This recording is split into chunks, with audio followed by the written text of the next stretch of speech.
Hey everyone, and welcome to the Atomic Cinema Experiment. I am Peter. That is Tara. Yum, yum. You're going to have to explain that. Out of context, that sounds really weird. That's from the season finale of Star Trek Discovery. Because I don't know if it sounds like you're saying yum yum to me, or you're saying it because I introduced you, and you're like, yes, I'm yum yum. I don't know which way. Yum, yum. Yeah. Oh, thanks for specifying. Great. So we talk about sci-fi movies on this show, and on this episode we're going to be looking at Dark City, the Alex Proyas film from 1998. We watched the director's cut. We will start spoiler free as we always do. We'll give you a warning in the middle before we go into spoilers. Tara, remind me, had you seen this before? Yes, I've seen it many times. Admittedly, only the theatrical cut, though. This is my first time watching the director's cut. That's good, because I don't think I've ever seen the theatrical cut.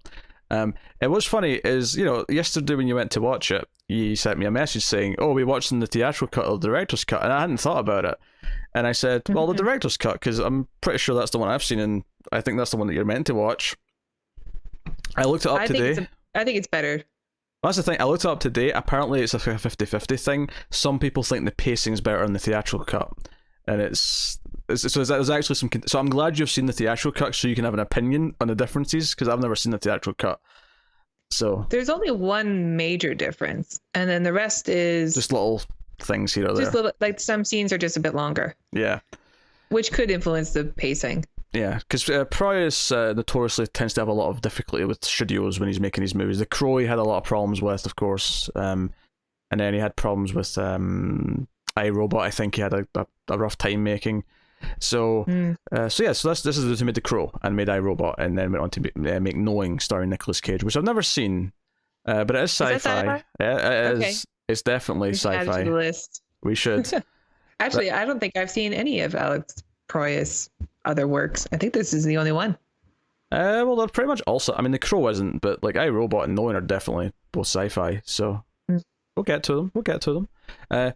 What is notable though is, it's been a while since I'd seen this. I didn't remember it that way. I remember how it ended, but I didn't remember a lot of the details. I did not remember that William Hurt was in this, which made me laugh because we just did a William Hurt movie last week, so that was unintentional, but here he is. Yeah, we should do Lost in Space next week and do the complete trilogy of William Hurt. Joe, I remember from Lost in Space, I remember him saying, "I love you, wife." I don't remember. I remember the stupid monkey. Oh, yeah. That was like CGI, but it wasn't ready. Actually, I think it came out the same year as Dark City. You may be right, actually. I think you're right. I think it was 98. If it wasn't 98, it may have been 99, but it was around the same time. Two very different quality science fiction movies with William Hurt. I love you, wife. I mean, do you know what bugs me about that line of dialogue? It's a really stupid line, but it could work with the right delivery, right? And I'm not blaming William Hurt's a fine actor. I don't think he's a bad actor. But I don't think he was directed to give that the sense of humour that I think you have to deliver that line with. Yeah. I haven't seen that movie in a long time, but I don't remember William Hurt being that great in it either. Yeah. Because, I feel like... I don't know. I feel like if it's set up as a running joke where he always just refers to his wife, and that's kind of like a pet thing they have with each other, that he just kind of jokingly says, "Hey, wife," and then maybe the "I love you, wife" would be sweet because it's like set up that this is part of their character. Sure. As Tara's sabotage from a kitty cat. Yeah. So. I'm back. Right, so we're not here to talk about Lost in Space though. We're here to talk about Dark City. That's right. That's Lost in Space will be later. So I feel like the spoiler-free section of this is probably going to be quite short, just because so much of the plot is full-on spoilers. Hi, Foxy. The cat has moved on from me. Do you know, I did some captions for Tara on a Twilight Zone review recently, and there was a moment there when she was looking over. I'm like, that's a caption moment. I could put some funny captions under her face there. So, Dark City is about this character named John Murdoch who wakes up with amnesia. He can't remember anything, and there's creepy people, bald people with hats hunting him down. We have Men in Black. We have chaos is happening. There's a lot going on over here. We have Kiefer Sutherland as this kind of like squirmy doctor. And you'll notice, for anyone who saw the episode 5 review of Twilight Zone, where Tara we don't need to bring that up. where Tara freaked out when she was left on her own, I want you to notice how I got excited there to show how confident I was that I was left on my own. Comparison. Do you know what I love that the first 5 minutes of this has been an absolute shambles, where everything's been interrupted by something, mostly your pets. Which they've been fine for like 2 hours, yeah. Which makes a difference from my pets interrupt. I mean, my cats usually are the ones causing chaos. Yeah, your cats don't bark. Oh, they're all asleep. I got Wesker on the couch behind me. I got Garrus on the bed. He's got the whole double bed to himself. He's just hogging it. And then Firefly is asleep behind the monitor where the camera is. So if the camera moves at any point, it's because he's kicking it in his sleep, which he has been known to do from time to time. Adorable. Yeah. So, okay, that's the pet updates done. That's the pet portion of the podcast completed. Yeah, we'll see. Yeah, it's really not up to us. I will say we do actually have like a mini fun segment at the end we're adding on this week that we might not do every week, but we do have a fun little segment at the end. Okay, I guess we're doing it. That's cool. We talked about this. I'm not just pulling this out of nowhere. I guess. I don't remember we agreed to it, but that's fine. Do you not want to do it? No, we have to. That does not answer my question. We have to now. I can edit that part out if you said, no, Peter, we're not doing that. How dare you? We are doing this. Okay. I thought you'd be excited. I thought I was doing something nice. Of course I am. It's a great thing. Make sure you stay to the end. Oh my god. I feel like there was a point where people started saying me and Connor were acting like a married couple. I feel like we're on the precipice of hitting that level. Yeah, we've been doing this for a few weeks now, so we'll see. The honeymoon stage is over. Yes. Yeah, you should have heard it before we started. The insults were flying thick and fast. I was basically under abuse. Anyway, if we could finally talk about the movie. Yeah. Dark City. Dark City. So, character wakes up. He's on the run from these mysterious figures. Kiefer Sutherland seems to know more than he's letting on, and he's this weird doctor who's working with the bad guys. William Hurt plays a detective. Jennifer Connelly plays Murdoch's wife, Emma. And I feel like that's all I can say. And spoiler free, because as soon as they start to reveal like things that can happen in the city, it starts to be like, whoa, like where's this going? Right? It's like a wild ride of like, where is this thing? What's going on? Yeah, he wakes up at midnight, which is key. Mm-hmm. Or I guess I'm assuming it's midnight because it's dark outside, but I guess it can't be noon. Well, there's a recurring clock theme in the movie, and there's midnight's an important time in the movie, so I think it makes sense that this is right after midnight when he wakes up. Yeah. So does it go from midnight to midnight? The cycle? I guess so. Yes. I feel like I can't answer that properly in spoiler-free territory, so I'm going to abstain for now. Okay. Well, what is spoiler free then? Like anything in the beginning? Because they kind of go into stuff pretty quickly. Yeah, he's got amnesia and he's searching for clues. He's being chased. Honestly, that's all I'd say in spoiler free. I think other than that, we can talk about performances if we liked it or not. We can talk about music. We can talk about cinematography. We can talk about all these. It is beautiful. It's probably one of the better looking movies we're going to watch. It does have a very distinct visual style. It's a lot of miniatures for the city, which I kind of miss those. It's got a really distinct sort of grungy 90s look to it, which I do quite like. I think the visuals are one of the best part of the movie. Oh yeah, I agree. The some of the CGI doesn't really hold up very well. Oh no, not at all. But you know, it was the same year that the CGI monkey on Lost in Space, and compared to that, it's pretty great. How have you brought up Lost in Space? Like, I think I brought up the first time actually. I think that was me. Or was it you? I don't know, because we're talking about William Hurt. Yeah, it was you. So you've brought up Lost in Space twice somehow. I mean, I was a fan as a kid. Sadly, I think I probably was too. And then I saw it maybe in my later teens and well, it gave the world Heather Graham. Yeah, I guess. It was a big deal. Did she do a whole lot though? I feel like she was in the second Austin Powers, and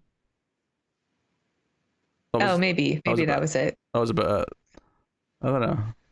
Weird. I think that might have come later. Okay. Any case, yes, Austin certainly the visuals are great. The visuals are great. The score was good. Mm-hmm. It was very fast paced. I'll ask the question since we're getting into just general what was good and what's not. Tara, did you enjoy Dark City? Yes, I still enjoyed the movie. You can return the question if you want. I mean, did you enjoy it? Thank you for asking, Tara. So thoughtful. I like Dark City. I don't love it. I have qualms. I have critiques. Right. I feel like Alex Proyas is a director where I really want to like him because I feel like he likes a lot of the ideas that I like, but he somehow always just falls short of delivering exactly what I want from his movies. There's always just something that doesn't quite work or doesn't quite sit right. Okay. And I feel like it's the only one I've seen from him, but I feel similar about other directors. Ridley Scott.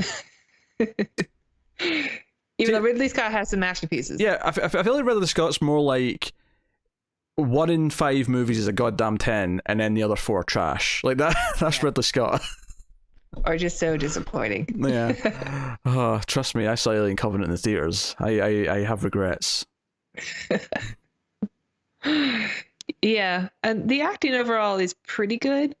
I'm confused by Donald Sutherland or Kiefer Sutherland, excuse me. Kiefer Sutherland's choice. He seems like he was running laps before every shot. He's just always out of breath. Yeah, he's always out of breath. He's always limping. I wonder if he's just kind of slightly miscast for this. Maybe it's just because we think of him as like Jack Bauer action hero now, but maybe. Although when I watched it, I never really watched 24, but I don't know. He could be. He had some characterizations that he didn't really stick with. They kind of disappeared. Like he had this quirk with his mouth that kind of went away halfway through and came back later. Yeah, he kind of stands out a bit. But he's also given some of the worst dialogue. Like he does a lot of the exposition dumps. Yeah, he gives all the exposition dumps. Like every time he opens his mouth, it's like, here's exposition, which is almost one of my biggest problems with the film, is that I feel like it tries to over-explain everything too much, maybe. Oh, I agree. Yeah. Absolutely. I feel like because we're in spoiler free. We'll get to that later. But I think my biggest problems with the film is it over-explains everything a little bit too much. I think it's actually too quickly paced, bizarrely. Every shot is 2 seconds, and then it goes the cuts are so quick. Because the opening scene, which I think we can talk about this. He wakes up, he's in a bathtub, the light is swinging above him, and he wakes up and he's slowly realizing who he is. He finds his clothes, he finds a suitcase, he finds these different things, and the apartment, or it's a hotel. I'm sorry, and I felt like, okay, let me sink into this world. Let me feel what he's feeling in this scene. But it races through it so quickly, and I feel like that was kind of a continuing thing throughout the film. Or sometimes I wish it's just slowed down and let me soak in the atmosphere, because there's a lot of atmosphere here. But it's almost like it's too scared to slow down and let the audience just sort of sink into it. Yeah, I mean that's clearly a decision that they wanted to make to keep the pacing going. Just every edit is no longer than 2 seconds, and even the music reflects it too. The music's always building up towards something. And I kind of wish it went for a slower pace, because I think its influences are very clear. There's some Metropolis in here. I don't know if you've seen Metropolis. I haven't. I've seen clips of it though. Yeah, you're familiar with. And yes, yeah, it does look like Metropolis. Looks like a sequel. There's a little bit, dare I say it, 2001: A Space Odyssey in here, thematically. Maybe.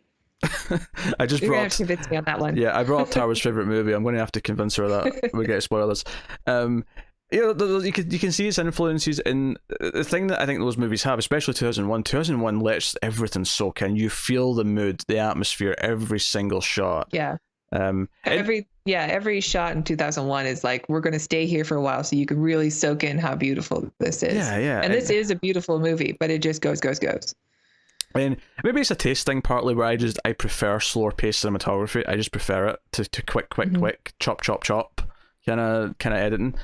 I'll say that I noticed it clearly in the beginning. I'm like, well, this is really fast editing. But by the end, I guess I just settled into it. You got used to it. I didn't notice it as much. And I know that it was still happening, but I guess I just got used to it. And then the other main criticism I'd have, just kind of, again, spoiler free, would be that I feel like it wants to be this thoughtful film that poses all these ideas, because there's a lot of big ideas in this, right?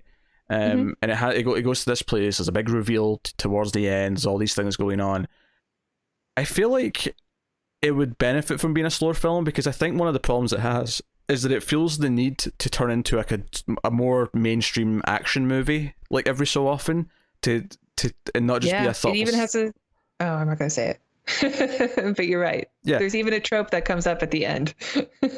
Yes, there is. And the last act is like full of like all this CG action, and it feels like kind of like not what I wanted from these ideas, this movie, you know? It feels like, no, we're doing a superhero movie before superhero movies were big, kind of thing. Yeah, I do kind of have that issue also with the main character.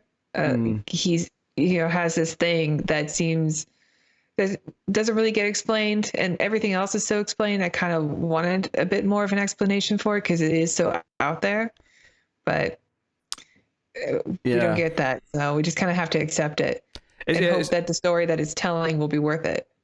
Because I almost wish, because it started like, because there's a kind of what they, WTF moment, like, maybe 20 minutes in, and it's like, oh, what's that? And I almost wish I felt that more about everything that's going on, but it like cuts to like a location where the villains are, like their like base at some point quite early on, and as soon as it did that, they kind of lost some of their mystique, because it felt more like a, and this may sound harsh, and I don't mean it to be harsh, it felt kind of like a Doctor Who episode almost when it cut to the villains in their lair. I can see that. Yeah, I was getting kind of that vibe, but I was like, basically, I guess what I'm saying is despite the fact that this is kind of a dark, no pun intended, it's a dark film, almost the whole film takes place at night, and the ideas that it's posing are kind of lofty, but it almost feels like a kind of cheesy version of it, just because it is so catering to mainstream action beats, and because it's catering to this really quick editing style. If it's slowed down and let me kind of like take it, because these ideas are ideas I love. This, like, if you give me this movie directed by David Lynch, I will be like nerdgasming all over it. I will be like sitting talking about philosophy and talking about what things mean and the meaning of life and the man versus God and all these things, and I feel like that's what the movie wants to be, and it brings these themes into it, but it never just lets it be that. It has to be like, no, here's your CG action sequence with things flying through the air and beams of light and shit. You mentioned Doctor Who in the look of the villains. I did kind of like the look of the villains, though. That kid was super creepy. The kid was creepy. I think it's this weird thing where I almost feel like they're from a different movie. Where at least what I want from what the ideas that it's posing, like I almost wish they were more ethereal and more kind of like not seen but like spoken of kind of thing. Okay. Whereas, because you see them in the first like 5 minutes, like they pop up and they're like this little troop walking in with their coats and their hats, and I almost wish there was more like mystery and build up to it. Or at least if you didn't see them in their lair.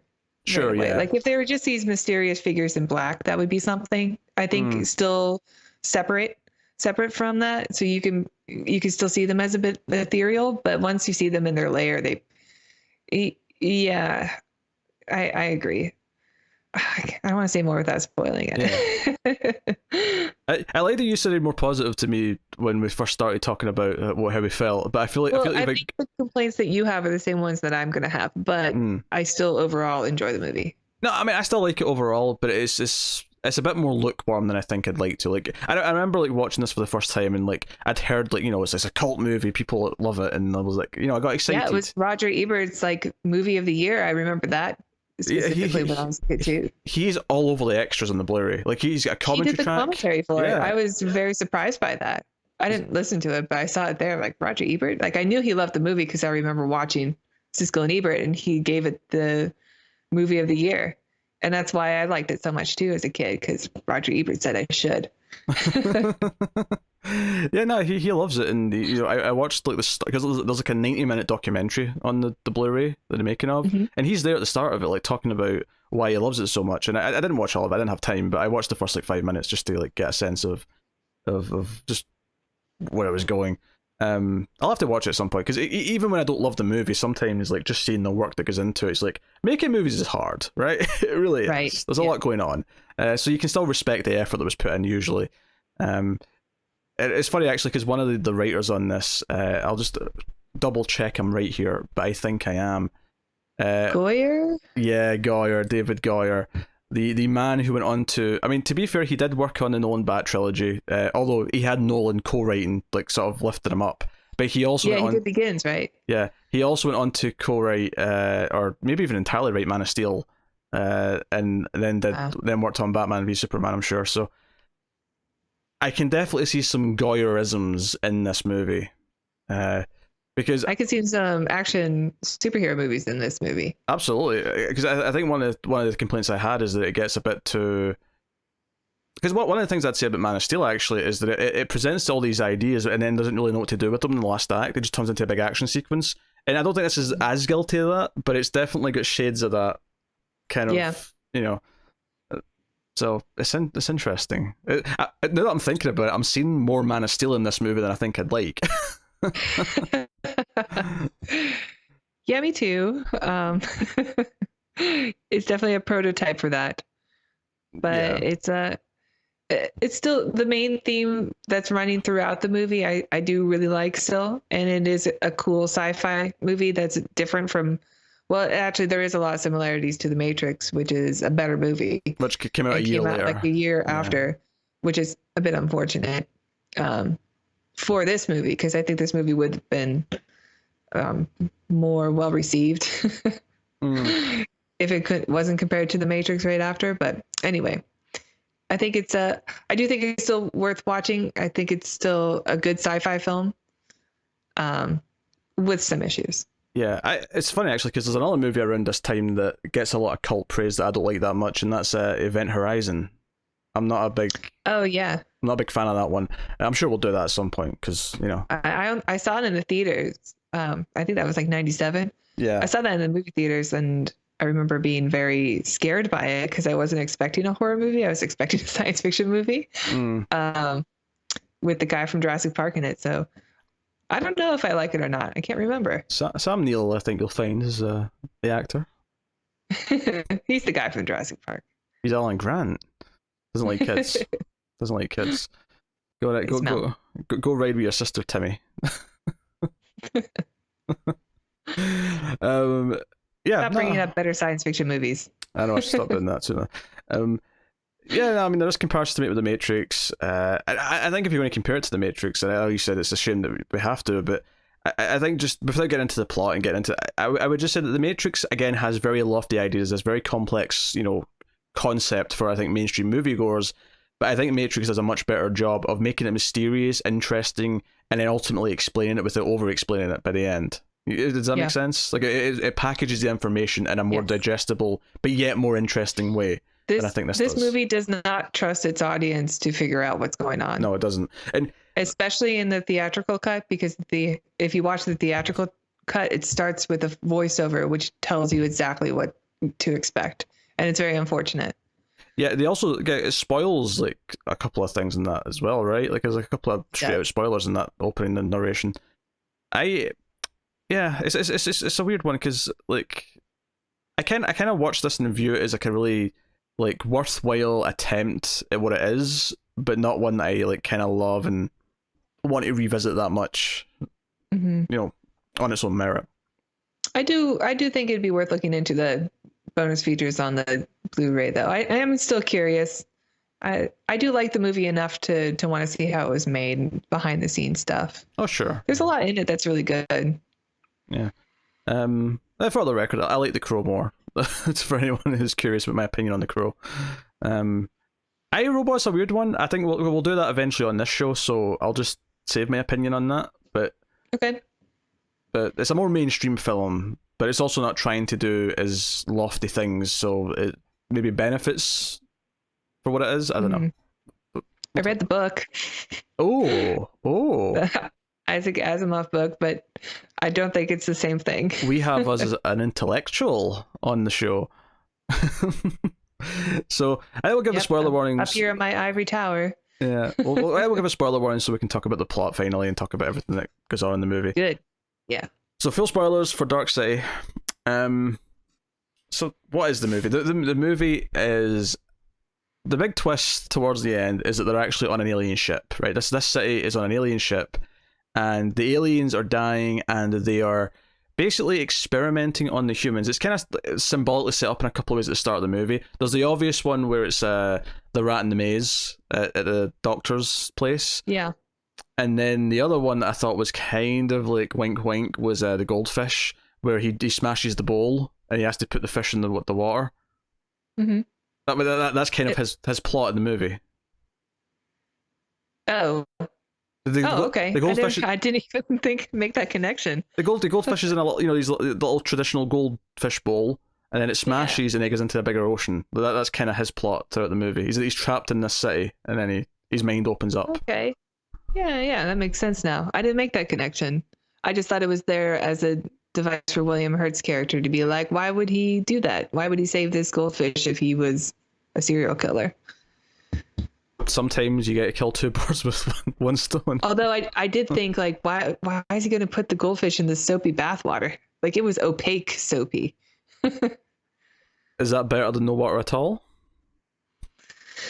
I don't know. Like, Good is question. it just a slower, torturous death? Maybe he's an idiot. That's fine. I mean, he doesn't know any better. It's true. He doesn't even know who he is. He doesn't. But he finds a dead body, like a dead woman, a prostitute, in the hotel room. But the big thing we find out, though, is that every night at midnight, the strangers, they're called, the aliens, they basically reshape the world kind of Inception style, where they use their telepathy to like change buildings around. They change roles. So one person who is the clerk at the hotel is now this news agent, and so on. Basically what they're trying to do is they're trying to like figure out what makes humans so special and find the human soul. Like, is it just about the memories we have, so they're testing us with different memories, or is it something more like in depth than that? And our main character John has developed their ability to tune, which is their telepathic thing that lets them move things around and have control over the world. So he's kind of a chosen one. So we're getting kind of Matrixy there with Neo. Yeah. You know, because the idea that obviously in the Matrix is that Neo eventually can control the Matrix, which he's not supposed to be able to do. It's kind of the same thing. Yeah.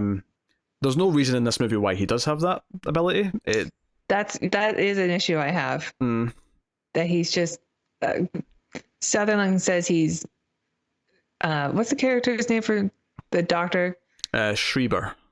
Dr. Schreiber says that maybe he just mutated, he evolved, but evolution doesn't really work that way. So it's I don't know, it's a little like Waterworld. Just the guy has gills so he can live in this world all of a sudden. I mean, it's a movie, so I mean, that's the X-Men, right? Every few millennia, evolution leaps forward. Like, yeah, okay, go with it, I guess. I mean, it is weird how much it over-explains everything else, and then the fact that he is this way, there's like nothing to it. Yeah, that is my biggest problem with the movie, is just the explanation, because we get it so early and so many times it gets reinforced, when I really would have loved just figuring it out with Murdoch. You know, it would have been so much more impactful if, you know, we saw the world change as he did. Yeah, because I think the strangers say it when you see the lair under the city. Like they mention it like in the first like 15 minutes that he can tune. It seems like he can tune, and that the memories are implanted. You know, it's such a shame that they just didn't trust the audience. Yeah, because that's the thing they're doing, is like he's woken up and he's not. He woke up when he was supposed to be asleep at midnight, because everyone falls asleep so they can go around and change people and do whatever. And he was never actually a serial killer. This is kind of one of the big twists of the movie, is that this is just an implanted memory from this day. Like, you know, like and his wife Jennifer Connelly, she's only been his wife this time. Like, you know, it's not really his wife. Not, you know, not before this. Right. They've all been swapping around. Yeah. She thinks they've been together for 4 years. Yeah. Been married for 4 years. And there's a hint in that scene when she's talking to Detective William Hurt. That's right, Detective William Hurt. That's what I'm going with. Yes. Because he noticed that she's playing with her ring as if she's not used to wearing it, even though she's been married for 4 years. And it's kind of a hint that, okay, in her mind she's been married for 4 years, but physically, not so much. Yeah, you'd get used to that ring after that time. Yeah.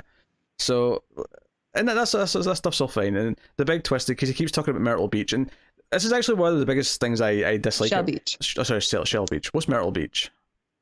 I think it's in North Carolina. That's a real place? No, Okay. it is a real place. I don't really Okay. know where it is. But Shell Beach. He keeps thinking about Shell Beach, and he wants to go to Shell Beach. That's where he thinks he grew up. And I think my problem with the Shell Beach stuff throughout the movie is that as soon as he pulled that postcard out and he started talking about it and he was asking the cab driver where it is and he couldn't think of it, it just it became like a really obvious, like, there's going to be a twist about what Shell Beach actually is. You know, like, it had that feeling like immediately that Yeah. actually, And again, I don't think the Shell Beach, well, it could be because I've already seen the movie before, but the Shell Beach reveal where it wasn't actually there wasn't that big of a surprise. At that point, it would have been great if we saw it with Murdoch. I guess we didn't know that they were in space until then. But. Yeah, that was the real surprise, is they're in space.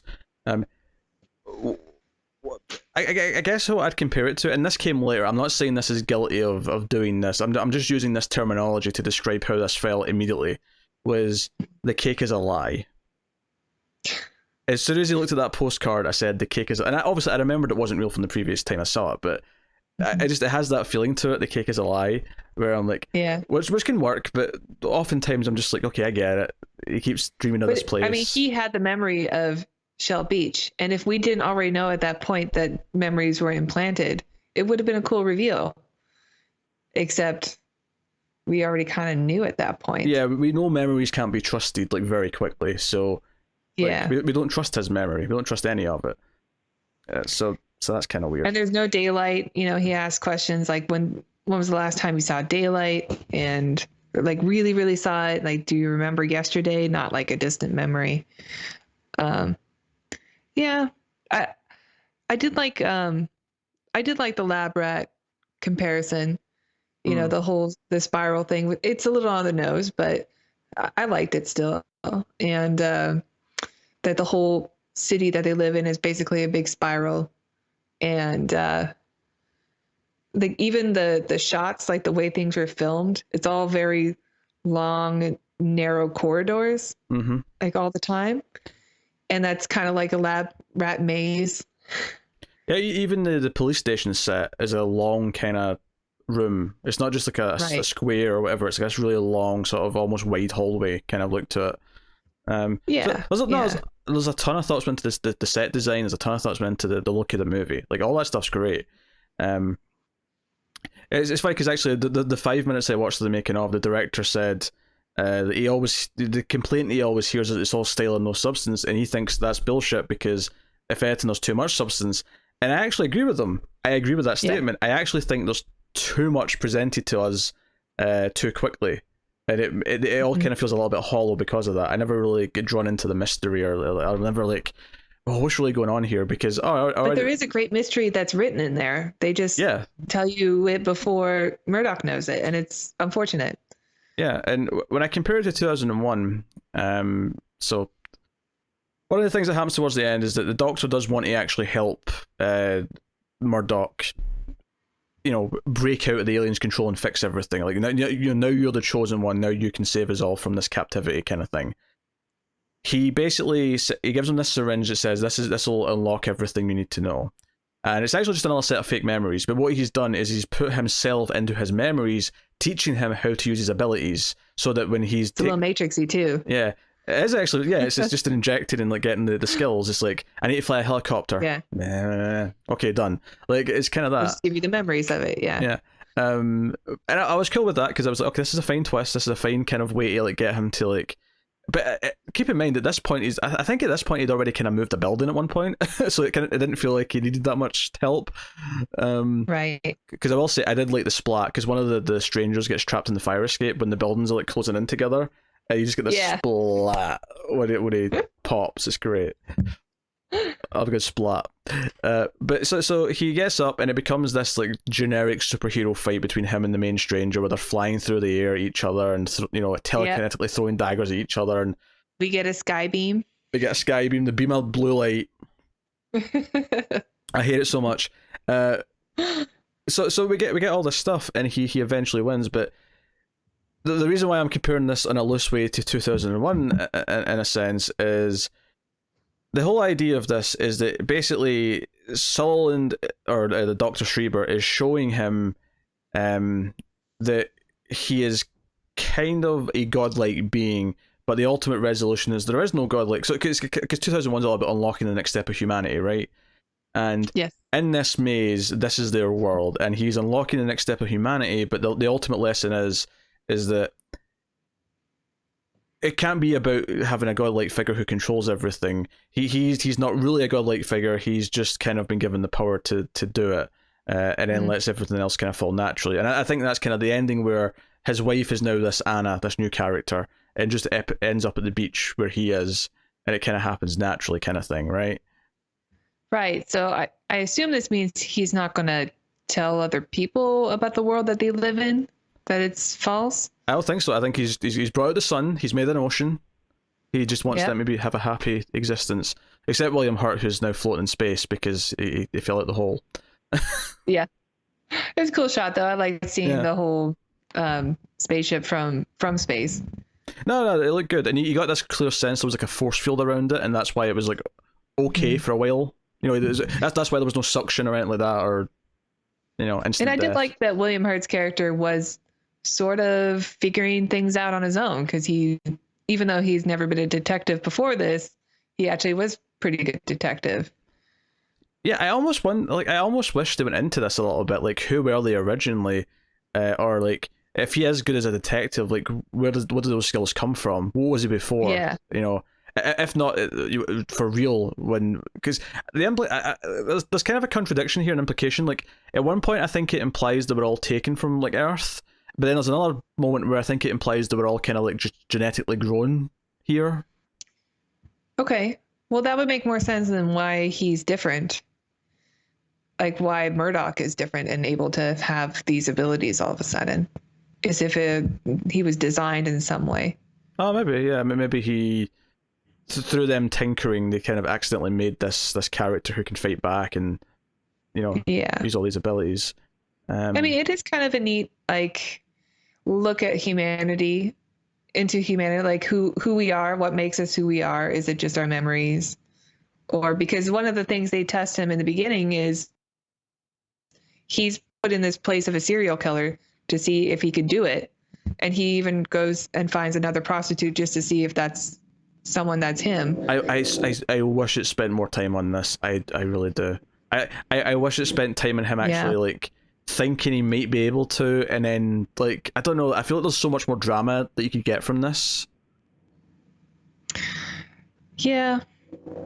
I agree. It didn't hold up as well as I was hoping it would. Because I remember really enjoying it, but to be honest, I kind of forgot about the whole superhero ending. That's because it's the most forgettable part, even though it's meant to be the big climax and meant to be the big moment where he ascends and kind of thing. It's this idea that like by putting like himself into his memories, he's like he essentially is making him a chosen one through memory, even though it's all fake, it's all fabricated, but it's just for the purpose of doing it. And it's the idea that humans make their own god, right? Humans make their own kind of world and rules, and that's how it should function. And I like the point that it's making. Like I like these ideas, like this idea that he's been given the idea that he's a superhero, a serial killer, right? And he actually tries and like sort of tempt himself into it to see if that's really who he is. That's a whole movie. I would watch a whole 2-hour movie about a character doing this, and maybe the twist ending just is that no, they just made him think he's a serial killer, and like that. Yeah, it's like a 3-minute scene. Yeah, like I could watch a whole movie about that premise, and it is like, yeah, you're right. It's like a 3-minute scene, and it's like not done. Although his the woman that he goes to see, she was Melissa George, who was on the hit television show Star Trek Discovery this season. She played Vina. Do you remember that character? Yeah, that was on Talos 4, I believe, right? That's right. Yeah. It's kind of cool. It's funny. Still looks good. I recognized her actually in this. I was like, who is that? She looks familiar because she's a bit younger here than what I'm used to seeing her as. I saw her for the first time on Alias, and I saw her in a couple of movies. I didn't actually recognize her on Star Trek because she's in makeup and whatnot. She's in 60s makeup, yeah. But yeah. There's another face that you recognize. Yeah. Yep. Got my Star Trek in. You got your Star Trek in. I have been challenged. Okay. We'll get there. We'll get there. So I love so many of the ideas in this, and I wish it kind of held back a little bit in how much it showed us of things. I don't want to see as much of the villains. I don't want to see as much. I don't want to be explained as much as it's explained. Did you like the villains? Like the design? I like the main guy, Mr. Hand. He was creepy. The main one who like injects some of Murdoch's memories, or the one who's the leader who fights at the end? Yeah, the one who injects himself and gets murdered and becomes a serial killer because that's what the memories were. Yeah, because he actually ends up killing the prostitute that the Murdoch didn't kill. Yes. Yeah. Because he ejected himself, and they did mention that all the bodies that they had were just a host. They're all cadavers. They're all people who had already died. That was the big what the hell moment early on is one of them gets like decapitated kind of from behind. It's almost like a slice in the back of the head because this billboard falls down on him, which is actually another good splat scene, just for the record. But we get this like almost like electric looking jellyfish kind of coming out of his head that dies. Yeah, they're like really alien. Yeah, looking, which is cool. Like I like that, but that's like one of those things where I'm like, why is this 15 minutes into the movie? There's too much plot. There's too many things. Yeah, I agree. It's a shame because like. My favorite thing about this movie is how it looks in the atmosphere, but to truly appreciate the atmosphere, I would want to like slow down and soak it in, and like if we're going full noir, then let us go full noir. Yeah, the pace is just so quick, and it didn't feel its runtime because of it. I thought it was actually a lot faster, because it's almost 2 hours. Yeah, the director's cut's about 1 hour 50. Yeah.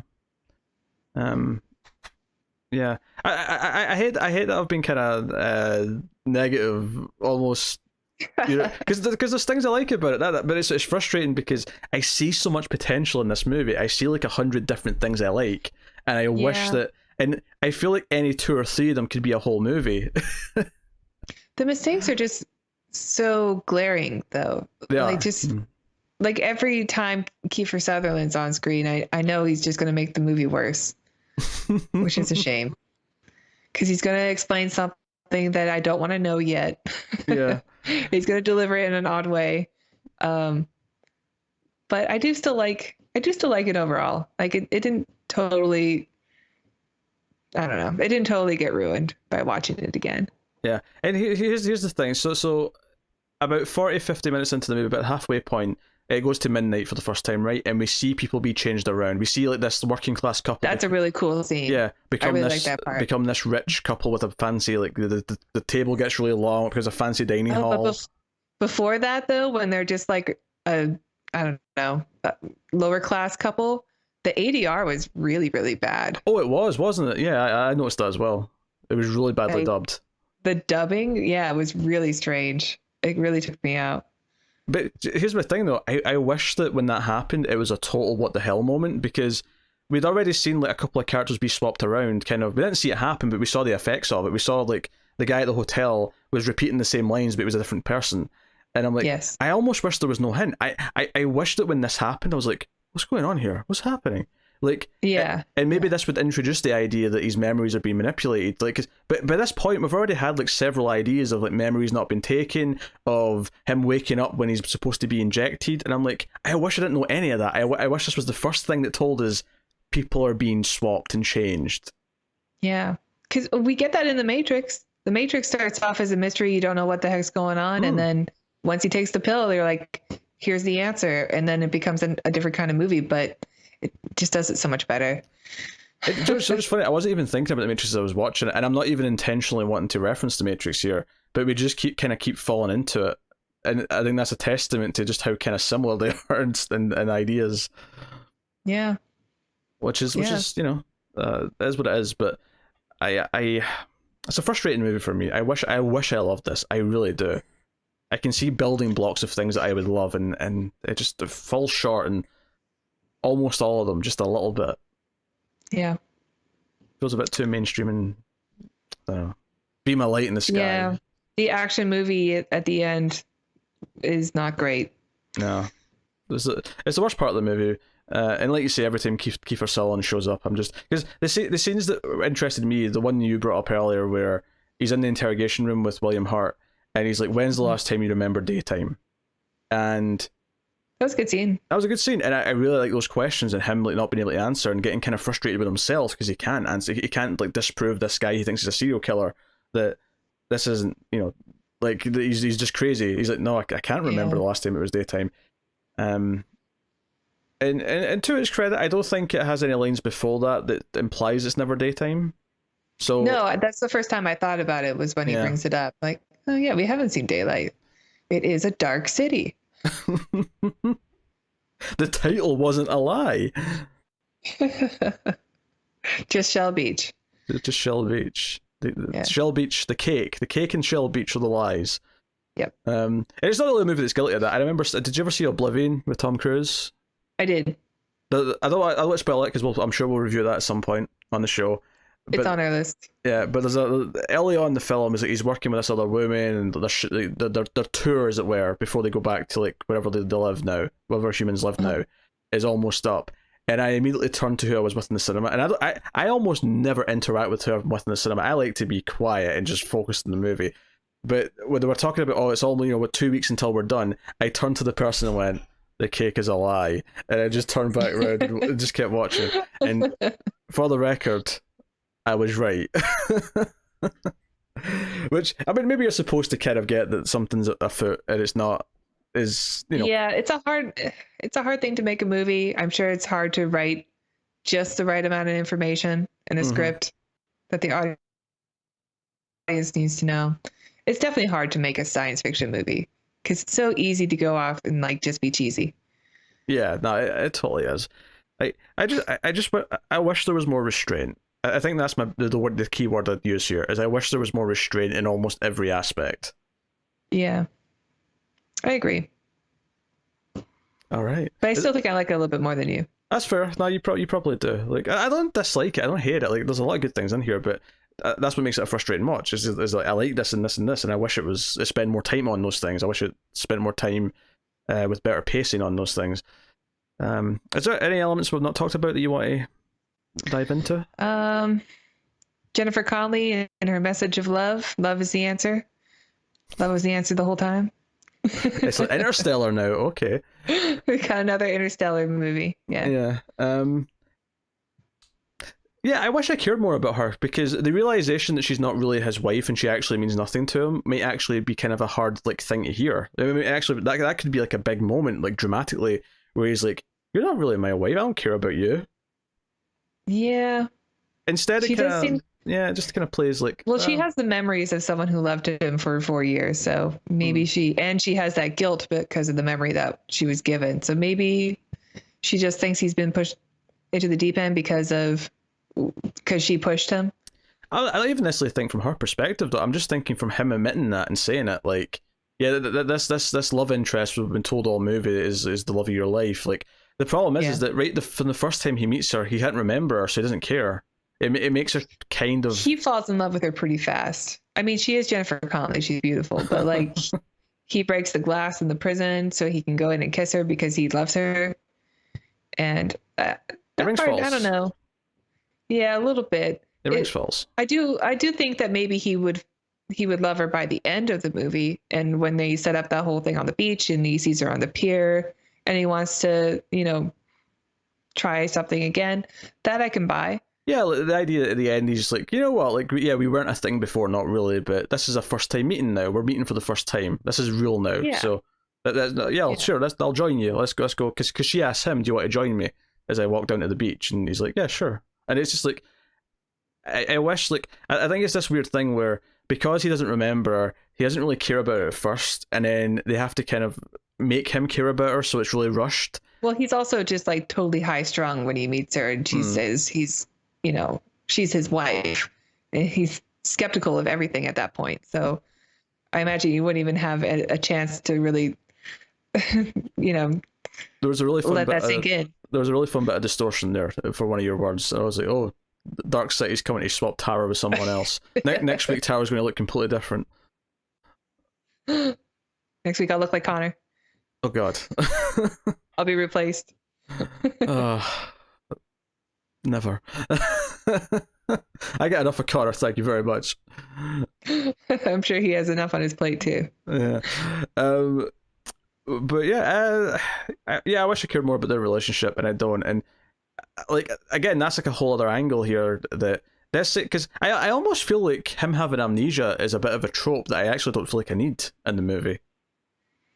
Yeah, but it makes sense because every night I assume they get memories implanted, and he didn't get his that night. Yeah, like I'm almost just trying to like write a different movie in my head that I'd like more, but like so keep the idea that they give him a serial killer, but they don't necessarily change his memories. They just add in the serial killer stuff, right? So he does care about his wife, so that when he eventually says, "Wait, we're actually married. That's not been real," like that actually means something because he's cared about her all movie. Instead, when he says it, when she's been held at gunpoint or whatever towards the end, it's just kind of like, "Yeah, you're right." I do like his acting though. I think he's a really good actor, Rufus Sewell. So I think that's how you say it. What's funny, the main thing I know him from other than this is I watched the first season of Man in the High Castle, and he's like a Nazi in that. So I kept looking at him, going like, "You don't look right. You're not wearing the uniform." I'm surprised he wasn't a leading man in Hollywood after this movie. Yeah, well, this movie He's got bombed. the right look. He was a good actor, but he just kind of disappeared. The movie bombed, so I guess maybe that hurt his. Yeah, he's in a bunch of stuff. He was in The Illusionist and Knight's Tale, and yeah, but he's not a leading guy. Sure, yeah, he's not. He's more the villain. Oh, he was in The Legend of Zorro, the sequel to The Mask of Zorro, which came like years later. Oh.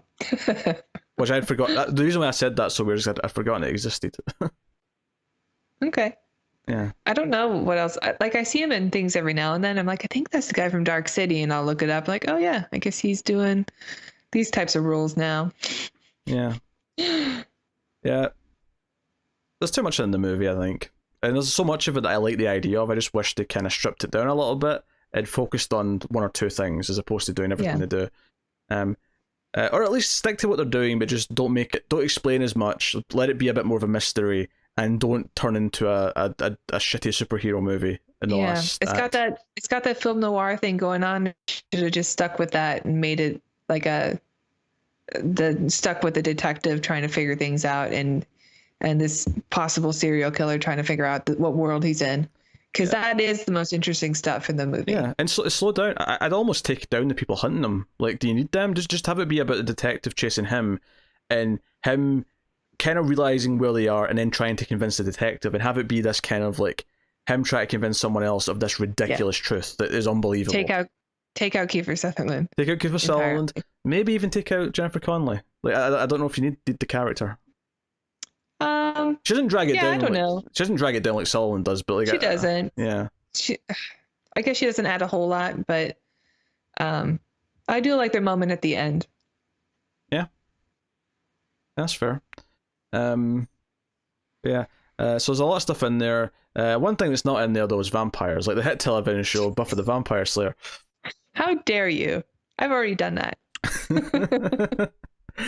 Oh dear. What's weird is you'll see this before that Twilight Zone goes up, but let's just say Tara it's gonna look like I ripped you off. Yeah, Tara had to reference Buffy because I referenced Star Trek, and that was the lazy reference she made was, there was no vampires in this. So now it's gonna look like I'm stealing your joke. Yeah. Great. I love it. First you stole my Star Trek. Now you stole my Buffy joke. You got a Star Trek reference in this. You got your moment. You're right. I did. You got a moment. Although Discovery doesn't sound as good as the other ones because there's less syllables. Or less words. Yeah. I could say the CBS All Access original Star Trek Discovery. Oh, you could say that. Because you say it like I do it, and the original series really lends itself to the Vampire Slayer kind of part. You're right. Yeah, I know. That sounded more arrogant than I meant it. I didn't mean that would be an ego thing. I know I'm right. Yeah. So that kind of more or less wraps up the discussion on Dark City. I guess we have to rate it. So, what are you giving it out of 10? Okay, let's see. I do think it's a good movie. I do like the overall themes that they're working with, like what makes somebody human. I like the lab experiment. I like the look. I liked all the puzzles that I was allowed to figure out on my own. But there are some pretty glaring flaws in it, which is unfortunate.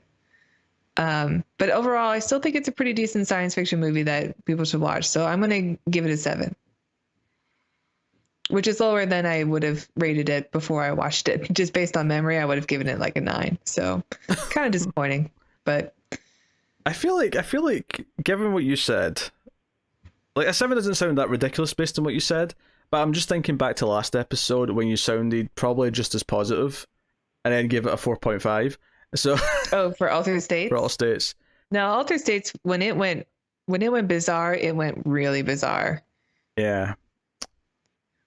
Although I guess this does too, but I'm sticking with the 7 because I still think this looks better than Altered States. I'm going to blow your mind here. I think I liked Altered States more than Dark City. I think the weirdness of Altered States spoke to me a bit more, and it did let it be a mystery. It let it be kind of like, here's some ideas and like some concepts, and you know, we're going to leave it kind of open. And it did go a little bit too far. Obviously, the last act did the whole thing. No spoilers because you're not watching that episode, but I think I appreciated how the weirdness of that more than I like the weirdness of this. I think this is okay because this is pretty weird too. It is. I think this one frustrates me more a little bit because it has probably better ideas than Altered States did, but it kind of, for me, whiffs on a lot of them.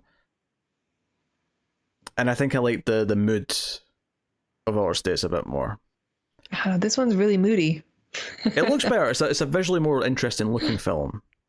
Okay. But editing speed's an important thing, and this cuts like every 2 or 3 seconds, like you said, which really annoys me. Like, it's fine to do that in some scenes where the scene calls for it, but like I need it to slow down. I need it to slow down and let me soak in what's going on. So with that said, I'm not going too low. I'm going, like, I gave Altered States, I gave that like a 7.5, I think. I want to say. I can't remember. Something like mine was below the 50% mark, which is. Whereas Dark City, I'm going to give it a 6. I think it's probably worth watching, making your own opinion up, because I know a lot of people do like this movie. I think there's enough visual things going on that it's worth seeing, especially if you're nostalgic for how movies used to look in the 90s and stuff like that, when they were using miniatures more and they were using, but they did have some early CG that does not hold up. So, but yeah, give it a look-see. But that is Dark City. We have wrapped up another episode 4, test subject 4 even, of the Atomic Cinema Experiment. Before we wrap up though, we did promise a fun new segment at the end. And this will be something we'll probably have most weeks, but not necessarily every week. It'll depend if we had time or not to do it. But we did get together and watched an episode of Mystery Science Theater 3000. Because the greatest show of all time. Because Tara is like a super fan, and I've dabbled a little bit, but we got to talking about it, and she started referencing episodes, like some of her favorites, and it was like, hey, and this wasn't an idea for like anything to do for like shows or anything like that. It was just, let's watch an episode together, and then I said, well, we may as well talk about it a little bit at the end of the day, so we'll just make it a little segment that doesn't have to be here every week. Although I think Tower's already picked out the next one, so there probably will be one next week. But yeah, so we watched. I have the list of the next 50, so in my head. Did you say next 50? Oh yeah. Oh god. We're in for the long haul, so buckle up. I've made a huge mistake. Arrested Development reference. Okay. I need someone to get my Mystery Science Theater jokes, inside jokes, and I need that to be you, Peter. So we gotta book through these. We watched one episode together so far, and we've already had like 3 running jokes because of that one episode. Yes, it was great. And now that we're going to tell people about them, we can start doing them on the show, because we couldn't do them beforehand. If at one point in this episode I says, I couldn't have been noticed you're not having sex with me tonight, if I'd said that, that'd have been weird and out of context. Do you want to tell them what it's from? It's from a movie called Werewolf. We watched an episode from a movie called Werewolf, which is actually, I couldn't believe. See, when I looked this up to add it to my Letterboxd, because yes, follow me on Letterboxd, that Wibble89. When I looked this up, this movie was from 1995. this looks ancient. This looks like it came from like 74, and this was 3 years before Dark City. This is it's a werewolf movie. Like they uncover a thing in the desert. Yes, and once someone gets cut because it becomes a werewolf, and then our main character is this writer who comes to town and gets bit himself because he's kind of dating or flirting with one of the archaeologists. Is she an archaeologist? I guess that's what they are. I was thinking she was supposed to be like a more. I guess she's an archaeologist. Yeah, I guess she is. Yeah. But she's this actress who was clearly not cast for her acting ability. I think she comes from the same place that Tommy Wiseau comes from. They have a very similar accent. Earlier, there's a famous clip from the film in which Tara, convincing me to watch this, sent me a 5-second clip of her just going, "This is absolutely fascinating." It's absolutely fascinating. So yes, it's a werewolf movie, but the highlights, like, so the line I said there is basically she's talking to our main character, the journalist guy, but the villain of the movie is her like kind of boss who comes in and like sort of takes her away at a party and she sort of grabs her arm is like, and the joke that the guys make is you know I couldn't help but notice you're not having sex with me tonight. By the way, we should probably explain what Mr. Science Theater is. Actually, this is the first time we're ever talking about this. I feel like some people might just not know what it is. Oh, okay. Sure. Well, it's not everyone's as old as we are. What? So some people who watch our content are like 19. Yeah. Well, it's a show from the 90s where people would watch old movies and then you would see the little silhouettes at the bottom and they would make fun of the film as you were watching it. So it's kind of like watching a movie with friends, except your friends are 3 of the funniest people in America during the 90s. Yeah, and 2 of them are robots. 2 of them are robots. There's like a main character who in the early episodes was science fiction, so it's appropriate for us. Exactly. So, because they shoot him into space, you see. Well, it's the first guy, Joel. He gets shot into space by the evil scientists, and then they make him watch bad movies with these robots. I'm a little unclear. They're trying to find the worst movie ever made to destroy humanity. Yeah, I'm a little unclear exactly how Mike ends up on the satellite of love. Oh, you will find out. It's in an episode called Mitchell, one of my favorites. Oh, I can't wait. So, yeah, so it becomes this thing where evil villain dude wants to be a werewolf and is constantly sexually harassed. Like, this is like, seriously, lady, go to HR. This guy is like in your face, complimenting you really inappropriately, touching you inappropriately, constantly. He's so angry all the time. Like the opening scene of him is that somebody digs up the skeleton of the werewolf and we don't really see what happens, what kind of altercation happens, but he immediately just starts punching everybody at the dig. He does, actually. You're right. He's angry all the time. He punches our main character, the writer dude, almost out of nowhere, which actually, because isn't this how he gets infected? Actually, he takes the skeleton of the skull of the werewolf and smashes it against him. That's how I guess it's kind of like a bite. A werewolf. So, but the highlights include from this point on, when he transforms into a werewolf, our main character, he's actually in a car driving, and it's happening. No, this is a security guard. This is the test subject before. Oh, you're right. Cole gets it. You're right, because the villain like kind of intentionally, because he actually roofies the security guard. He said, hey, you know, Jimmy, whatever his name is, do you want to come in and see this skeleton we've got? It's kind of weird. It's kind of wolf-like, but also man-like. It's weird. It's going, come inside. He's like, you do a good job, Jimmy, by the way. Do you want a drink? And you see him like roofie the drink, and he knocks him out, and he infects him with the werewolf thing. And the security guard, when he's driving home, slowly turns into a werewolf to the point where he's he's driving. He's a full-on werewolf while he's still driving.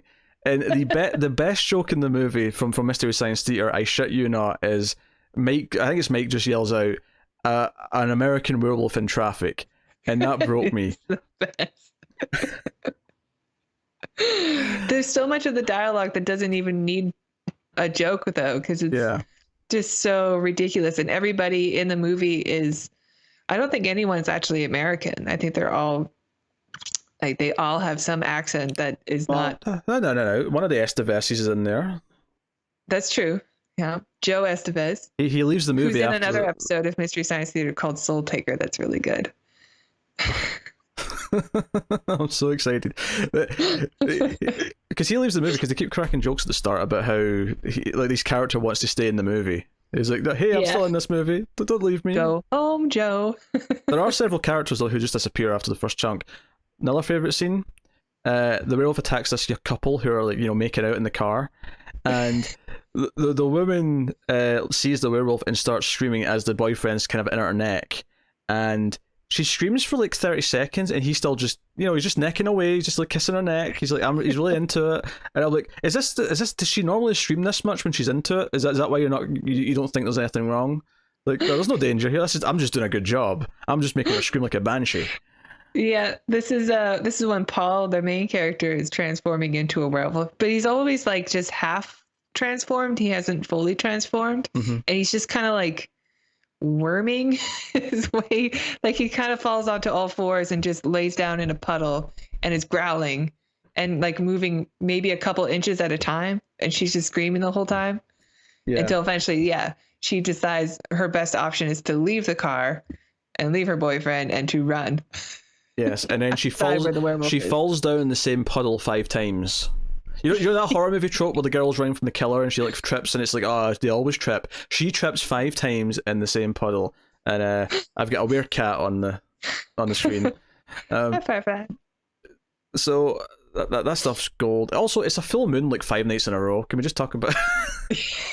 Yeah, the moon that doggedly refuses to wane.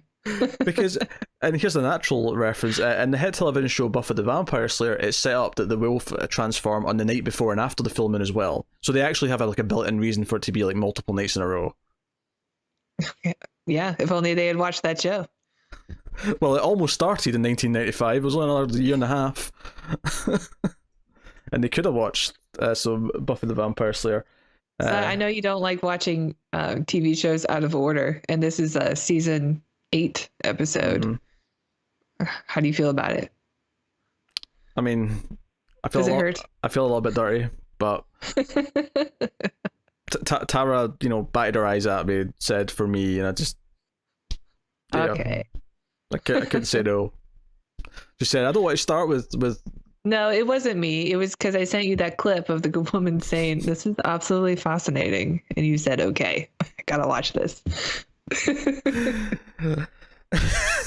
Someone batted their eyes at me. It may have been her. I don't know. She is a very attractive lady. She kind of is. She's got this kind of. And I'm not going to. This is not. I'm not going to turn into like insulted or anything like that. But it just. She's kind of got this thing about her that's very, like, typical. Like we think she's movie good looking, but she has like no personality, so she kind of is like, it's hard to be enthusiastic about it. Yeah, she looks like she's like the woman on the back of the mud flaps on like a big rig. She doesn't look like a real woman. Yeah, the villain at one point challenges her to a pool game, and then she wipes the floor with them, and there's like pocketing 2 balls at once, and no pun intended. And like afterwards, this big biker dude with a big beard with a cigar is like, "Oh, I'll take you on now, babe. My turn." Yeah, he's just excited about the pool. He's just in there for the game of pool. Which, by the way, in this scene, there's a random shot for like 30 seconds of a mural on the wall. It just like looks at this mural and just pans this mural, and it's not like they're talking. Because see, if they were talking about the history of the town, and then this mural was about the town's history, like okay, I could see what they were doing. No, middle of the pool game, mural, just. This big pan. They were just like, we have to use this in our movie. Yep. When they saw it. Also, during that scene, Paul is transforming into a werewolf while they're playing pool, and nobody is even looking at him. He's just sitting there in the corner, like sweating and twitching his face while like pubes grow on him. Yep. Yeah. They get really dirty when they become werewolves. They just like get all muddy and and the movie basically ends with her like getting bit by him, right? Like they both become werewolves. Yeah, it's unclear how she became a werewolf. I think it's insinuating because at one point they made love, And wait, hold on. You call that the scene making love? Can we just talk about this? You call that scene making love? I mean, that's what the movie was implying. that was just, it wasn't even porn sex. That was something else. That was, I mean, I could almost defend it and say they were going for animalistic. Like he's like, you know, he's becoming one with his wolf self. So he's basically trying to drill a hole in her. Like, I mean, I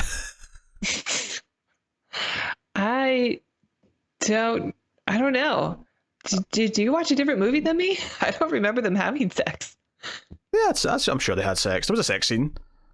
There was implied sex. I'm sure there was a sex scene. I think you watched another werewolf film. Am I thinking of Altered States again? Am I just thinking William Hurt getting sweaty on the couch? You might be thinking of Altered States. Am I mixing up Altered States and Werewolf? To be fair, I mean, given where that movie goes, it's not an absurd comparison. You are not wrong. This might be the sequel.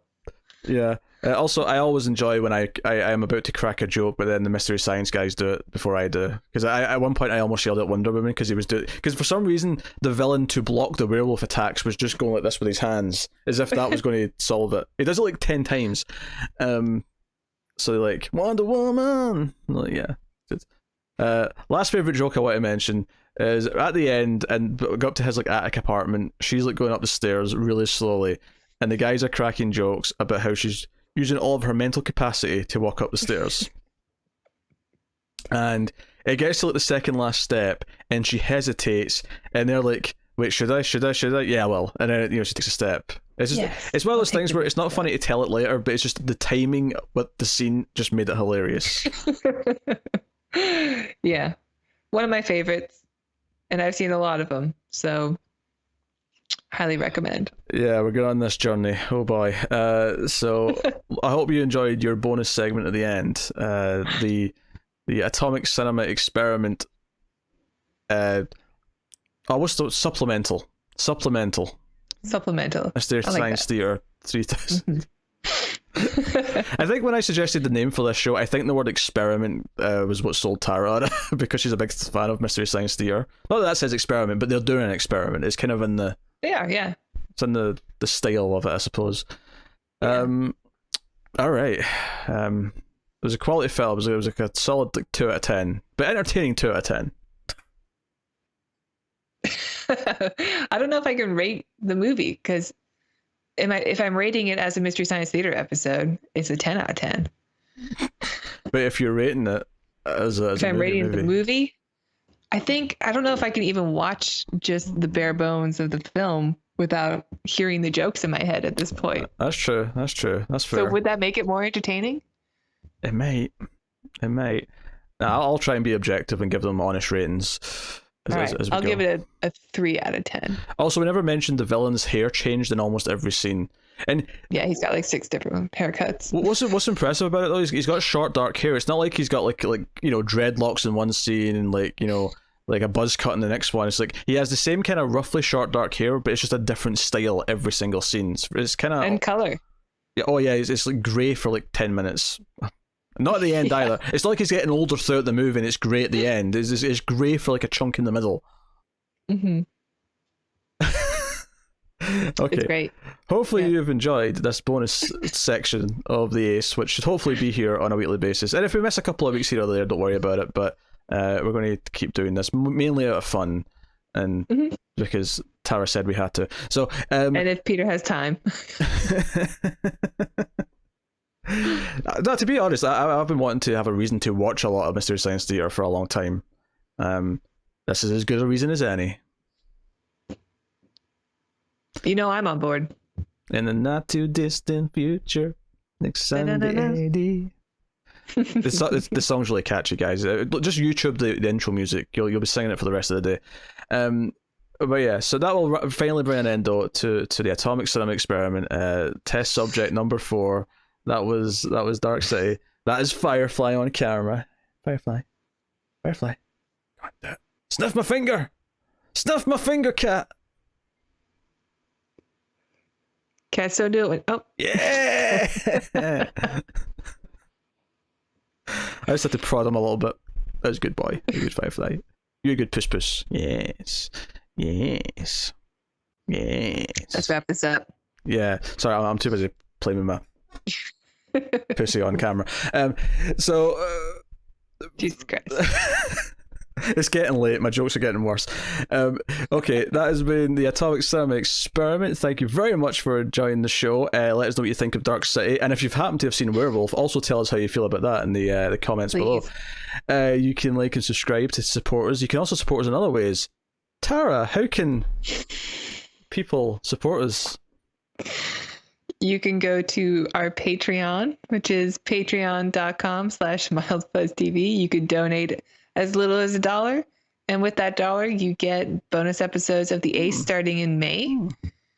And you get our episodes a week early. So you can do that. You can support us that way. You can also go to our store, which I don't know the address to, but you can find the links below and get merchandise. I don't know the links either. I just say to get the links in the description. There's US and UK stores from Spreadshirt, and you can get an Ace t-shirt if you want one, or any other Male Fuzz merchandise that you should wish. I try my best to distract her. I like try to make her mess up when she's doing the plugging. He loves to sabotage his own show. It's ridiculous. No, I love to sabotage you. There is a difference. For the show, it makes it entertaining. There's humor in it. Everybody loves long pauses of silence on a podcast. Hey, if they're timed right, they're great. Great. If I can make you buckle, the show will do well. If I can make you buckle, then the show has been successful. So that has been us. And for the record, if I don't find my Buffy reference somewhere in the middle, I'm just going to use your name at the end to do it. So just, Great. Looking forward to it. Because if you didn't know, there's that character called Tara on the hit television show Buffy the Vampire Slayer. I did know that. I remember that part.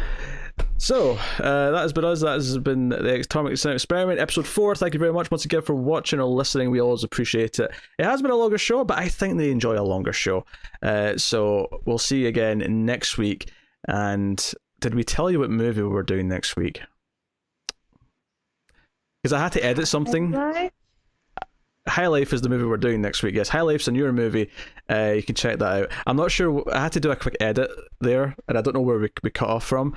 So yes, High Life's the movie we're doing next week. Newer film starring Robert Pattinson. You can look forward to that. But that is us. So thank you once again for watching or listening. We always appreciate it. We love you loads. Keep watching sci-fi movies and computer. Add salsa. Yum, yum.